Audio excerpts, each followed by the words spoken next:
The 10th of July 2017, and you're bang on time for AM Live Breakfast Show. My name is Dibalania. I trust that you had a restorative weekend and you're ready to face this day. Of course, it is Monday, and every Monday, This Is a Point comes your way.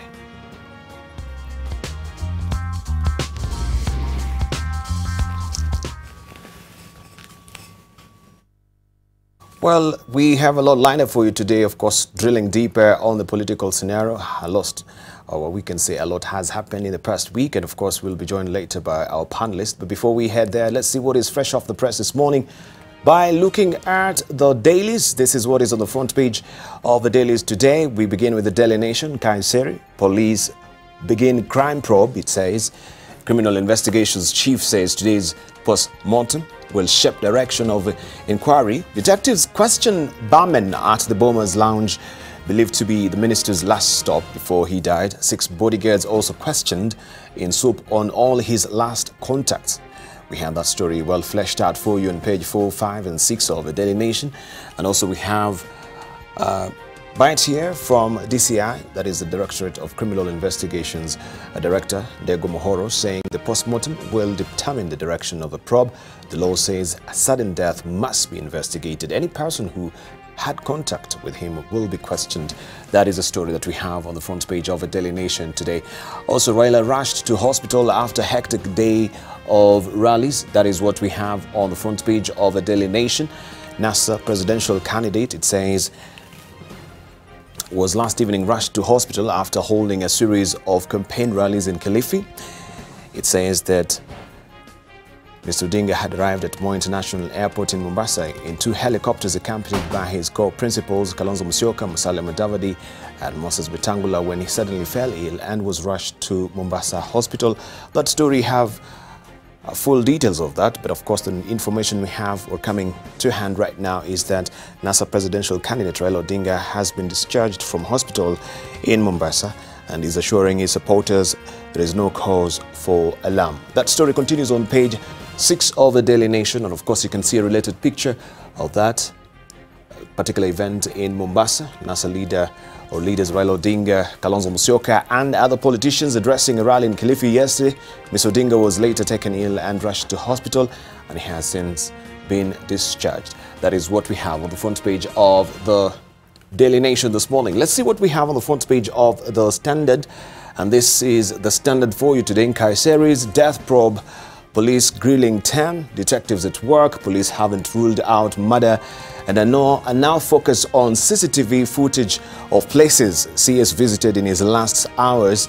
They've also questioned his domestic staff, security detail and waiters at Bombers. Postmortem set for today. That story is well fleshed out on page 6 and 7 of the Standard this morning. Also, CRC new salary structure for civil servants to be released today. Serem's team to unveil new salary structure and grading that will address perennial problem of runaway public wage. That is the story that you want to follow. Also, new study, chemotherapy fastens cancer through IV fluid. It says this is in the Standard as well today. And you can see Uhuru in Baringo, President and his deputy get overwhelming welcome in Baringo. Also, Raila and Kilifi. He has supporters to turn out in large numbers on voting day to help him win. That is what we have on the front page of the Standard. The Star is up next. 8 questioned over Kaiseri's final moments. Questions abound over the sudden death of the Interior Cabinet Secretary. Postmortem to be conducted today at Lee Funeral Home as government and family set up joint committee to steer burial arrangements. That story continues on page 4 and 5 of the Star this morning. Let's see what we have also on the front page of the People Daily. Uhuru Ruto hit a judiciary over rulings. President and his deputy expressed concern at streak of outcomes of election-related cases filed by opposition. Question why Chief Justice Maraga commented on ballot papers printing matter while it was still in court. That story continues on page 6 of the People Daily. Let's move on and we see what we have on the front page of the jump to the Citizen in Tanzania. Drug suppliers now fear going out of business. Umbrella body says job losses are imminent if government's decision will not be reversed. Some stakeholders say the decision to buy medical supplies directly from manufacturers is aimed at killing their businesses, since the government is by far the biggest customer, buying up to 70% of its stocks. That story it continues on page 2 of The Citizen in Tanzania. I wanted to show you what we have in the Business Daily before we cross the borders. This is what we have on the front page of the Business Daily today. Safaricom goes for photo IDs to block M-Pesa fraud. Telecom's operators Safaricom mobile money agents will soon start using photos to identify those withdrawing or depositing money on the popular M-Pesa platform in a new push to curb fraud. Safaricom said it has distributed about 25,000 pre-programmed smartphones to its mobile money agents to be used in registration of new SIM cards. The process involves capturing faces of SIM card owners and storing digital copies of a SIM for retrieval during M-Pesa transactions. That is a story that also is well fleshed out for you on page 4 of the Business Daily today. Now we have also a sad story: Mitsubishi to pay local elevator firm 1 billion shillings. Japanese multinational Mitsubishi has been ordered to pay a Kenyan lift company, MIT Electrical, 1.2 billion shillings compensation for hijacking the local firm supplies business in breach of a standing contract between them. That story continues on page 4 of the Business Daily. Also, private schools among top taxpayers, it says. This is a story that you want to follow on page 4 of the Business Daily. And there was a deadly plunge there. We can see members of the public inspect the wreckage of a vehicle that plunged into River Gura in Othaya, Nyeri County, killing 2 people after the driver lost control yesterday. That is the Business Daily for you. Let's see what we have on the front page of the Daily Monitor in Uganda. And this is the splash today. Government hospitals failed to spend 15 billion shillings, it says. The hospitals, including Mulago, could not spend the money, highlighting the contradiction that the health sector is underfunded. That story continues on page 4 and 5 of the Daily Monitor in Uganda. Also in Tanzania, I showed you the Citizen, but also we have the Mwananchi. Faini za bilioni 12.8 makosa ya barabarani zaibua mjadala. That is what we have on the front page of Mwananchi in Tanzania. Also, we do have the New Times in Rwanda, and this is what is on the front page of the New Times in Rwanda. It says, UN agency boss urges more investment in tertiary education. That is what we have as a splash on the front page of the New Times. Government to attract more private investments for big projects is another story. Also, that is fleshed out on page 3 of the New Times in Rwanda. Let's see what we have finally on the front page of the New York Times. Facing a void left by hate. That is what we have as a story there. It's a story of a woman that it says her husband became a crime statistic and she became a widow. Also, we have leaders pledge climate action without Trump is another story that you want to follow. An irreversible pact, it says. 19 members of a G20 adopt a detailed plan to cut emissions. Also, state crumbling ISIS is reclaiming insurgent roots. That is another story that you want to follow also inside the New York Times. We have the East African for you, and this is what is on the front page of the East African this week. Let me just load it up for you to see. It is all about the US gunship flying in to hunt down Al-Shabaab, it says. Kenya, Uganda to, it says Kenya, Uganda. Let me just try and scroll it for you so you can see it. Kenya, Uganda to receive last deliveries of advanced helicopters under the US military cooperation protocol to boost aerial attacks on Somalia militants. Jordan is backing the effort. Also, let me try and show you the side by story there. Zambia, it says Zambia in deal for maize to Kenya. It's another story that you want to follow also inside the East African this week. Lusaka has created a special lane for Nairobi's consignment, it says. That is what we have on the front page of the East African. And Nakumatt family faces hard choices. Regional retailer Nakumatt is running out of options for survival after it emerged that its owners have no immediate plan to inject new capital into the business, as the Kenyan government has ruled out. Well, you can't see it clearly. I'm trying to make sure that you get it clearly, but that is what we have on the front page of the East African this week. Right, you can grab a copy of the Daily Nation, but I'll be remiss if I don't show you the editorials cartoons that we have today. That is in the Daily Nation. This is what Iga has drawn for you. It's all about political analysts. Which version do you want to hear, the government's or the opposition? Well, you can see there the glass is half empty or half full. Well, the way you want actually to perceive it. And also we do have,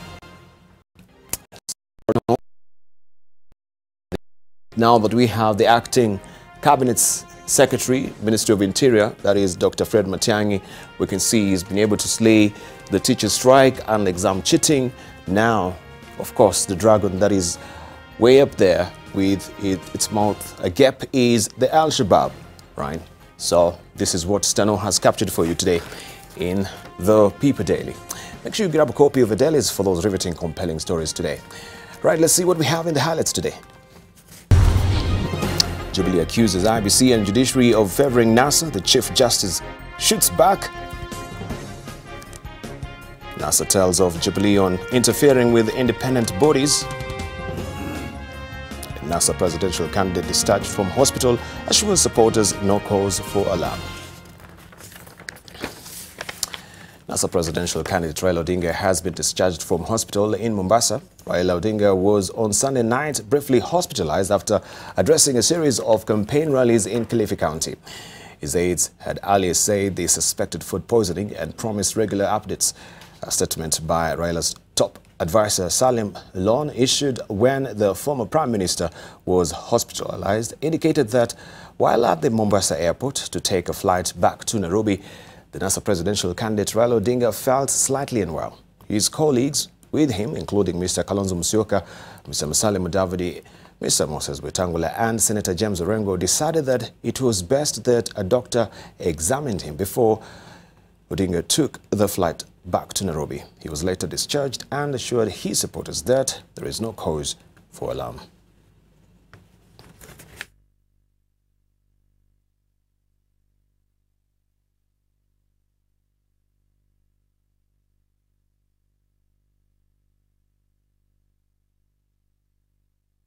And the Jubilee Party is on a warpath with the IEBC and the Judiciary, accusing them of conspiring to favour the opposition by meeting all of its demands. In a scathing attack started off by President Uhuru Kenyatta, Jubilee leaders said they will not accept the change of date of the coming general election, insisting the elections will be held on the 8th of August this year. The Jubilee leaders spoke during the campaigns in Baringo County. I am telling the nation, every single individual in Kenya, including the judges, including the IEBC and the opposition, there is nobody who has not been aware that the election shall be on the 8th of August 2017. And I am saying, Kenyans are ready for that date. You change and mess with that date, we will not accept you denying the people of Kenya their constitutional right to elect their leaders. Mambo ya nusu mkate hakuna. Mambo ya nusu mkate hakuna. We will not accept the kind of games we are seeing being played by the people who are not ready for elections on the 8th of August. Sisi tunaambia IEBC, the IEBC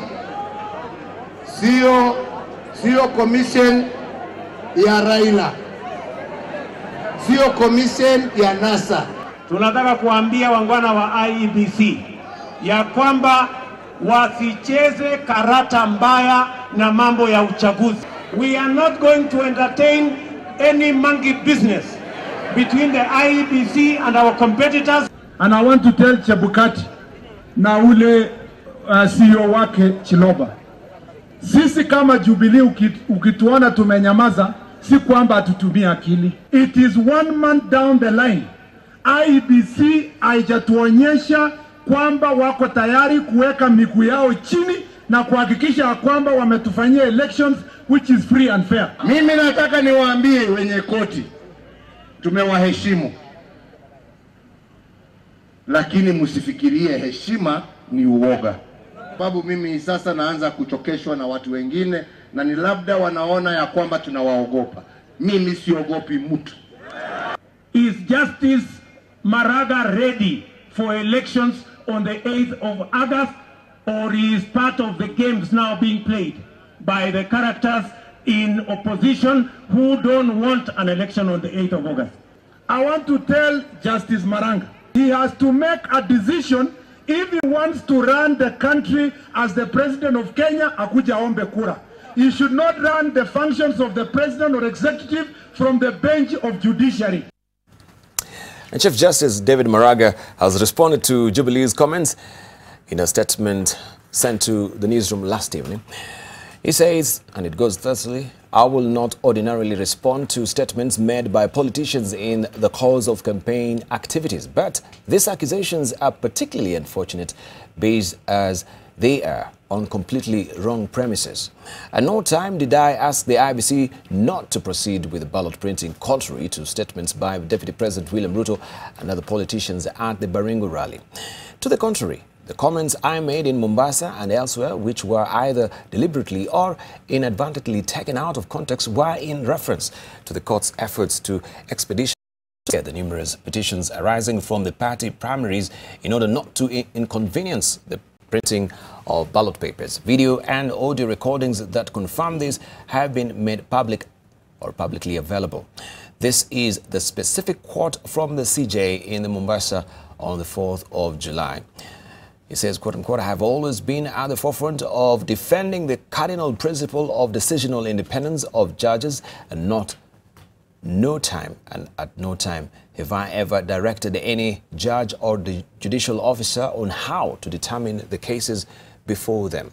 We in the judiciary are open to constructive engagement, including being criticized. However, when political leaders cast aspersions on the administration of justice based on a misinterpretation of my statement, it has the potential to impair public confidence in our courts, and this concerns me a great deal.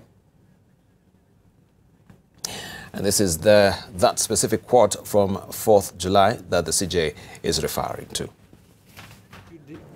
Do our best to hold the country together. We should not be aligned to any of the political alignments. And we will handle those petitions, many as they will be. The judiciary is ready and has completed with all the logistical issues. We will deal with those petitions and complete them within the time specified.